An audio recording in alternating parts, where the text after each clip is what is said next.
At 35, I'm the CEO of Ross Heritage Jewelers, a luxury brand whispered in the same breath as Tiffany and Cartier. I live in the grand mansion on the hill. Its chandeliers gleam, its marble floors echo success. But every night, when the house falls silent, I still hear the wind of that broken trailer where I once lived. The wind that carried away everything I knew. My name is Ava Ross. I was 12 years old when my parents disappeared. We lived on the western edge of Oklahoma City, in a rundown trailer where dust crept through every crack, and the smell of engine oil never left the air. My father, Patrick Ross, once owned a small auto repair garage, but by the time I was 7, he was hollowed out by debt and gambling. Most nights, he came home drunk, his breath reeking of whiskey and frustration. My mother, Paula, worked at a roadside diner, always tired, always quiet. Her hands cracked from soap and hot water. Her smile, once warm, became fragile, rarely seen. I still remember the rhythm of their fights, the slamming doors, the sound of glass breaking, the words slicing through the thin walls. "You lost everything, Patrick." "At least I tried, Paula. What have you ever done but nag?" Sometimes, I'd cover my ears with a pillow, pretending the world outside was louder than them. But one night, it wasn't. The storm raged that evening. Rain lashed against the trailer roof like angry fists. I hid under my blanket, listening to them scream over unpaid bills. My mother's voice cracked. My father's voice turned cruel. And then, silence. When I woke the next morning, the air felt empty, too still, too quiet. The coffee mug my mom always used sat untouched. Dad's boots were gone. The kitchen smelled of cold grease and cigarette smoke. I called out, "Mom?" No answer. "Dad?" Nothing. Then I saw it. A folded note on the chipped wooden table. I picked it up with trembling fingers, in my father's hurried handwriting. Just one sentence. "Find your grandmother. She'll take care of you." That was it. No goodbye, no explanation. Just a few cold words that split my life in half. I don't remember how long I stood there, staring at that note. My mind refused to understand it. My parents, gone, just like that. I cried until there were no tears left. Then something inside me hardened. I stuffed the note into my pocket, put on my worn-out sneakers, and stepped out into the cold Oklahoma morning. My grandmother's name was Margaret Ross, a woman I'd only met twice. She owned Ross Heritage Jewelers, the biggest luxury jewelry chain in the region. People called her the Diamond Matriarch, but my mother had warned me once in a whisper, "Your grandmother doesn't have a heart, only ambition." Still, she was my only hope. I walked miles through empty streets. The wind cut through my thin jacket. My feet ached. My throat burned. But I kept going. Every step away from that trailer felt like walking out of one life and into another. When I finally reached the tall iron gates of her mansion in Nichols Hills, I thought I was dreaming. The house looked like something from another world. Massive, white-pillared, guarded by men in black suits.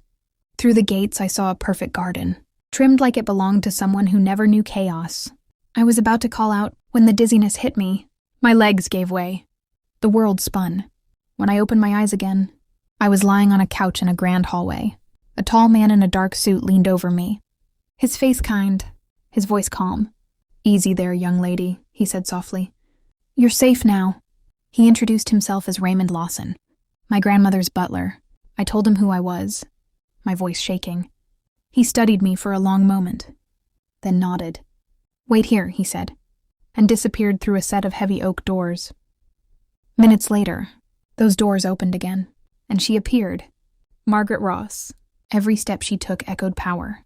Her silver hair pulled into a perfect bun. Her pearl necklace gleamed against a charcoal gray dress. Her eyes, sharp and icy, scanned me from head to toe. "So," she said, her voice clipped, "you're Paula's daughter." I nodded, barely able to speak. "Where are your parents?" she asked. "They left," I whispered.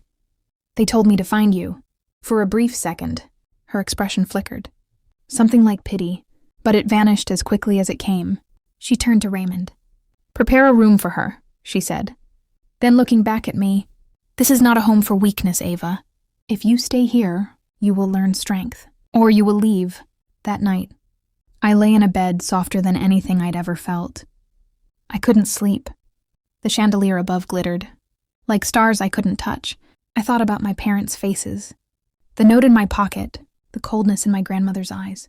I didn't know if I'd been saved or sentenced. But deep down, a single promise took root in me. If this was my new world, I would survive it. I would make sure no one ever abandoned me again.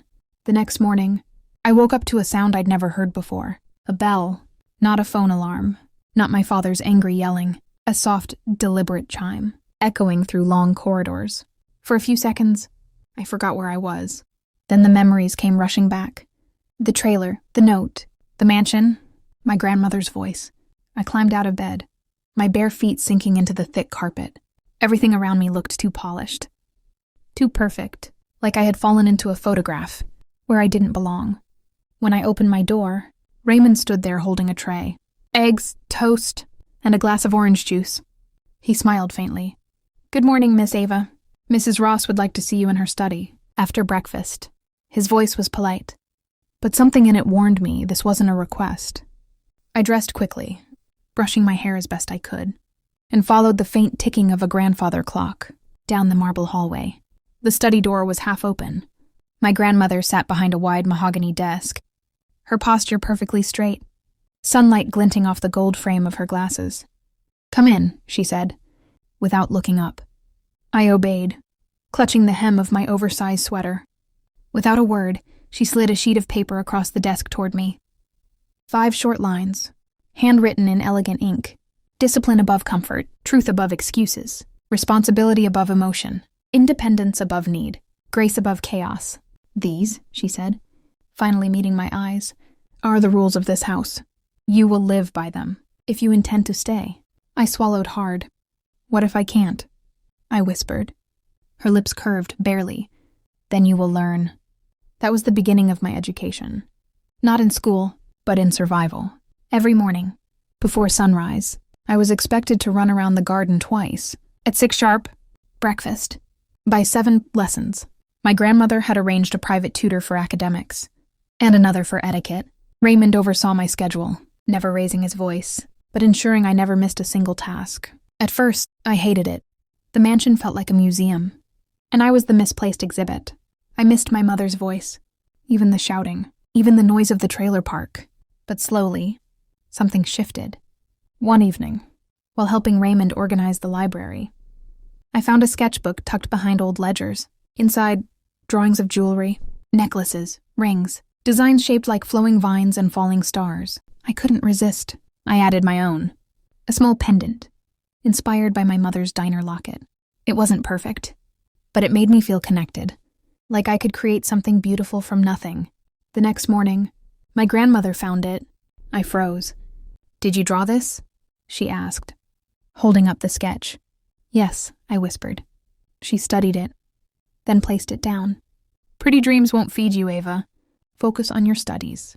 Her words stung, more than I wanted to admit. But that night, when I walked past her study, the sketch wasn't in the trash. It sat neatly in a folder. She had kept it. That was Margaret Ross's way. She never said she cared, but she noticed everything. By the time I turned 16, I had stopped expecting affection and started understanding power. Her empire wasn't built on diamonds alone. It was built on discipline. She ran Ross Heritage Jewelers like a military command. Every detail mattered. The shine of a stone, the way a client's hand moved, when they admired it, and yet she never smiled. Success was duty, not joy. When she allowed me to visit the company's main office, I felt like I was walking into another world. Glass walls, black suits, quiet voices discussing millions, as if they were pennies. I remember her walking beside me, heels clicking, every employee standing straighter as she passed. "This," she said, gesturing to the floor of designers and gem appraisers, "is the only place where chaos becomes beauty." But only through order. I nodded, pretending to understand. In truth, I was overwhelmed. The sparkle of diamonds, the hum of ambition, the scent of success. And that's when I saw it. One of my old sketches, neatly framed in her office. My first pendant design. I turned to her, stunned. "You kept it." She didn't look up from her papers. "I thought it was worth remembering," she said simply. Those 5 words lit a fire in me that never went out. But perfection came with a price. School was torture. My classmates came from families my parents used to envy, oil fields, companies, old money. They saw me as a charity case. The trailer girl turned Ross pet. One afternoon during a group project, a girl sneered. You think being her granddaughter makes you special?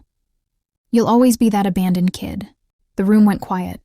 Every muscle in my body wanted to snap back, to throw the words right back at her, but I didn't. I remembered rule number 5, grace above chaos, so I stood up, gathered my papers, and walked away in silence.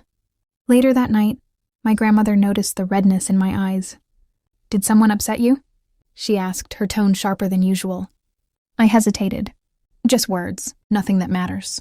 She studied me for a long moment, before saying quietly, Good. Never let their noise decide your worth.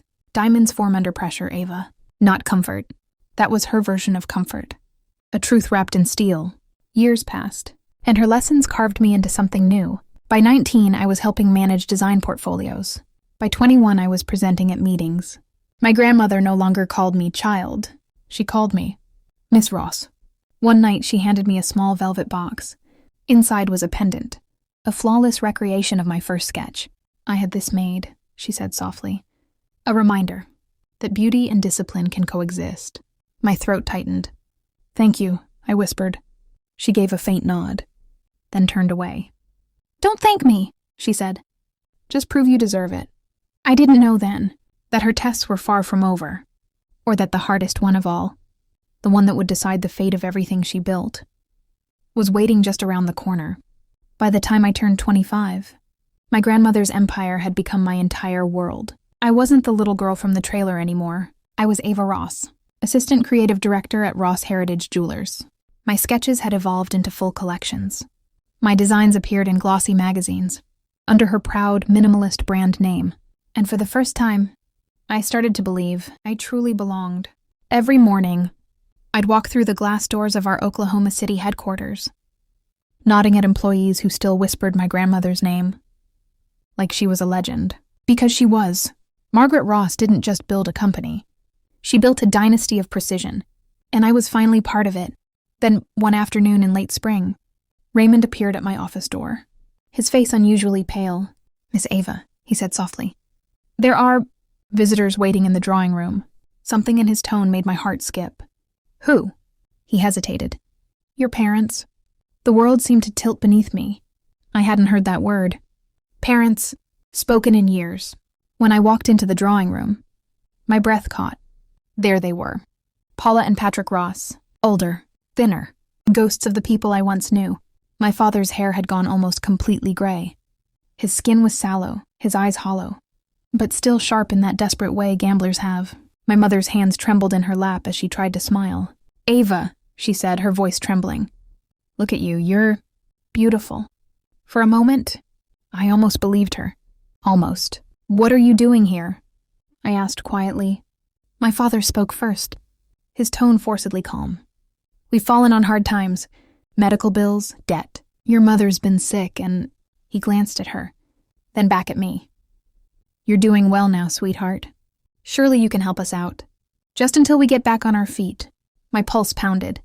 Help us. Those words tasted like rust. I thought of the note they left me at 12. Find your grandmother. She'll take care of you. I looked at my mother, her eyes filled with tears. But behind them, a flicker. Guilt or calculation? I missed you, she whispered. I wanted to believe her. God, I wanted to. But my grandmother's voice echoed in my mind. Never confuse guilt with love, Ava. People return for reasons. Find out which kind. I straightened. You didn't come back for me, I said quietly. You came back because you need money. My father's face hardened. Don't talk to me like that. I'm still your father. I almost laughed. You stopped being that the day you left. The tension snapped like glass. My mother began to sob softly, while my father's anger simmered beneath the surface. Then, Raymond appeared discreetly at the door. Mrs. Ross is waiting in her study, Miss Ava, he said gently. But his eyes were warning me to leave it there. When I entered my grandmother's office, she didn't ask how I felt. She never did. She just said, they've come for what they think they're owed. I nodded. I know. Her expression was unreadable. You have 2 choices, she said. You can give them what they ask for, and watch them return every time they run out. Or you can walk away, once and for all. My throat tightened. But they're still my parents. She leaned forward, eyes piercing. So was your father, my son. And he betrayed every principle I built this house on. Do not let sentimentality make you weak. Weak hearts lose empires. I left her office shaken, torn between the aches of blood and the steel of discipline. 2 weeks later, everything exploded. It started with a rumor, then an article. Ross Heritage accused of selling counterfeit jewelry. I stared at the headline in disbelief. My stomach twisted. The accusation was false. Or so I thought, until Raymond brought me the evidence. Fake diamonds, cheap silver masquerading as platinum. All traced to a small online shop. Registered under my father's name, using the Ross Heritage logo. My breath caught. He wouldn't. Raymond shook his head sadly. He already did. The media frenzy hit like a hurricane. Social feeds filled with outrage. Competitors smirked. Clients began canceling orders. I spent days in crisis meetings, trying to contain the fallout. I barely slept. I begged for a chance to explain. But headlines move faster than truth. My grandmother faced it all, with her usual icy composure, until the stress caught up with her. I was reviewing legal documents one night, when I heard Raymond shouting from the hallway. I ran into the study, and found her collapsed beside her desk, her breathing shallow. "Grandmother," I cried, kneeling beside her. Her eyes fluttered open. "I'm fine," she murmured, though she wasn't. "Don't cry, Ava. Ross women don't break." She was rushed to the hospital. The doctors called it mild heart failure. She brushed off every warning. "A minor malfunction," she said, but I could see the fragility behind her stern face. For the first time, that night she called me into her room. The machines hummed softly. City lights glowed through the window. She reached for my hand. It felt cold but steady. "Ava," she said, her voice faint but clear. "This company, this name, will test you. People will betray you. You must decide if you'll bend or stand." Tears blurred my vision. "I can't do this without you." She smiled, barely. "You already are." Then she pressed a sealed envelope into my hand. The paper smelled faintly of her perfume. "When I'm gone," she whispered, "open this. Inside, you'll find what I couldn't say. Grandmother..." But she shook her head. "No tears, Ava. Strength, always strength." 2 days later, she was gone. Her funeral was dignified, private, elegant, just like her. The church overflowed with executives, partners, employees who owed her their careers. I stood in the front row, dry-eyed, because I knew she would have hated to see me cry. After the service, the lawyer gathered us in her office. For the reading of her will, every seat was filled. Directors, distant relatives, even my father and mother, who had reappeared yet again, pretending grief. The lawyer cleared his throat. "To my granddaughter, Ava Ross, I leave full operational control of Ross Heritage Jewelers." He paused. "Contingent upon a 90-day clause. She must maintain company profitability and integrity. If she fails, the estate and holdings will be transferred to the Ross Foundation for abandoned children." A murmur spread through the room. My father's face flushed red. "What? She can't run an empire. She's just a kid." I didn't look at him. I couldn't, because I realized this was her final test. That night I sat alone in her study, the sealed letter trembling in my hands, but I didn't open it. Not yet, because somewhere deep inside, I already knew what it would say. Prove that you can protect what others only desire. And for the first time, I wasn't afraid. When my grandmother's will was read, the boardroom fell silent. 90 days. That was the length of the storm I had to survive. To prove I could lead Ross Heritage Jewelers. 90 days to keep her empire alive. 90 days to defend a legacy that now rested entirely on my shoulders. And almost immediately, the knives came out. The first week, a senior executive leaked confidential contracts to the media. Competitors pounced, claiming we were collapsing. The second week, a shipment of gems went missing. Later, I found out one of our suppliers, handpicked by my father, had been dealing fakes. Every headline screamed failure. Every whisper in the halls said the same thing. The girl can't handle it. But I remembered her words. Discipline above comfort. Responsibility above emotion. So I showed up every morning before dawn, dressed in black, calm, deliberate. I studied every department, spoke to every manager, slept no more than 3 hours a night. I stopped trying to fill her shoes, and started walking on my own. Still, some nights, when the city lights blurred against the glass of my office, I'd feel the fear creeping in. What if I wasn't enough? What if she was wrong about me? Raymond was always there. Silent, steady. One evening, he brought me tea. "Miss Ava," he said softly, "your grandmother used to stay up just like this. She'd pace the floor until sunrise. But she never doubted that you'd do the same one day." I managed a small smile. "Did she ever tell you why she believed in me?" He nodded slightly. "Because you came to her door instead of waiting for rescue. She always admired that." Those words gave me strength. Halfway through the 90 days, the board called an emergency meeting. I walked into the conference room, knowing the trap was set. At the head of the table sat my father, smiling like a man who already won. He'd convinced a few shareholders that he could stabilize the company if I stepped down. He stood as I entered. "Ava," he said smoothly, "this isn't personal. We're worried. You're too young, too emotional to handle a crisis of this scale. Let me take the reins temporarily. You'll still have a position, of course." I looked around the table. Men and women who'd once bowed to my grandmother, now hesitating under his false charm. And for the first time, I didn't feel small. I felt steady. "Temporary power," I said quietly, "always turns permanent when you give it to the wrong hands." He smirked. "You think you can run this empire? You couldn't even keep your family together." The words hit harder than any slap. But instead of breaking, I smiled. "My family left me, remember? And I survived without you. Imagine what I can do now, with everything she taught me." Then I turned to the board and slid a folder onto the table. Inside were projections, contracts, and a design proposal I'd been building in secret. A new collection. The Promise Collection, I explained. It's inspired by my grandmother's legacy and my mother's strength. Each piece is handcrafted from reclaimed gold and ethically sourced gems, representing rebirth, resilience, and truth. We'll launch it in 60 days. The room went still. Even my father didn't speak. After the meeting, he glared at me in the hallway. "You think one sentimental stunt will save you? You're still that scared little girl in the trailer." I looked him straight in the eye. "No," I said softly. "That girl is gone. You left her behind when you walked out." The following weeks were chaos. Factories worked overtime. Designers sketched until their hands cramped. I visited every store, every workshop, every jeweler who still believed in the Ross name. When the Promise Collection launched, I wasn't sure what to expect. But on the first day, every piece sold out. Within a week, we had waiting lists from New York to Tokyo. The marketing tagline, "From broken to brilliant," spread like wildfire. Women from all walks of life posted pictures wearing the pieces, sharing stories of endurance. It wasn't just jewelry anymore. It was identity. By the 67th day report, profits had soared. By day 89, we were at a record high. The board called another meeting. This time, not to question me, but to congratulate me. When I walked into that room, my father wasn't there.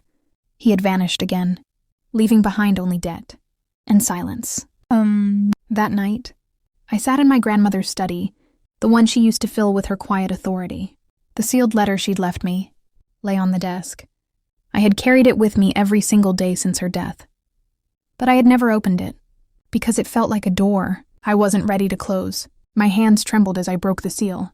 Her handwriting, strong, deliberate, covered the single page. "My dearest Ava, I know the world has been unkind to you, but cruelty forges strength in those who refuse to surrender. You were never meant to inherit my empire. You were meant to surpass it. I did not raise you to be like me. I raised you to be better. Remember this, a diamond's worth is not in how it shines, but in what it survived to become." Margaret Ross. Tears blurred the ink. For the first time in years, I allowed myself to cry, not out of grief, but gratitude. Raymond entered quietly, carrying 2 glasses of water.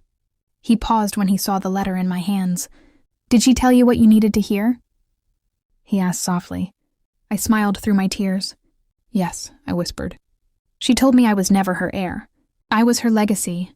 He nodded, eyes glistening. She always knew that. A month later, Ross Heritage Jewelers held its annual gala. In honor of the late Margaret Ross, the event hall shimmered in silver light, guests dressed in jewels my grandmother once dreamed of. I took the stage. The crowd fell silent. When I was 12, I was left with nothing but a note and a name. That name brought me here, to a woman who taught me that love doesn't always look like kindness. and that strength sometimes sounds like silence. Tonight, I honor her not with sorrow, but with promise. Behind me, the screen lit up with the newest piece from the Promise collection. A pendant shaped like intertwined hearts, made from 2 metals, one pure gold, one scarred silver, fused together seamlessly. The crowd applauded. Cameras flashed. But all I saw was her face in my mind, stern, proud, unyielding. And somewhere, I imagined her saying, "Good, now stand tall." Later that night, standing on the mansion balcony, I looked out at the city lights, the same ones that once scared me as a child. The wind was cold, but it carried peace this time. I whispered into the night, "I made it, grandmother, and I'll protect what you built, with heart, not just iron." Behind me, Raymond's voice broke the silence. "Miss Ava?" "Yes." He smiled faintly. "Your grandmother used to end her nights here too. She'd stand right where you are now and say, 'Discipline doesn't confine you, it frees you.'" I smiled back at him. She was right. And as the city shimmered below, I realized the trailer, the note, the pain, they weren't curses. They were chisels that carved the woman I became. Not the abandoned girl, not the heir, but the legacy. They left me with nothing but a note, but I turned it into a name they'd never forget. This is Revenge Repaid. Subscribe and stay with us for more stories, where heartbreak turns into power